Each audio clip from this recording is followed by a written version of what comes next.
నల్లారి కిషన్ కుమార్ అని నేను శాసనసభ్యునిగా ఎన్నికైనందున శాసనం ద్వారా నిర్మితమైన భారత రాజ్యాంగం పట్ల నిజమైన విశ్వాసము విజేత చూపుతానని, భారతదేశ సార్వభౌమాధికారాన్ని సమగ్రతను కాపాడుతానని, నేను స్వీకరించబోయే కర్తవ్యాన్ని శ్రద్ధాశక్తులతో నిర్వహిస్తానని దైవసాక్షిగా ప్రమాణం చేస్తున్నాను.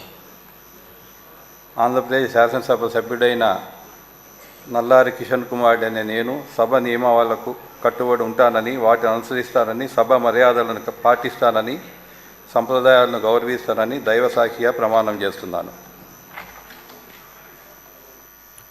శ్రీ కృష్ణ చైతన్య రెడ్డి పూత.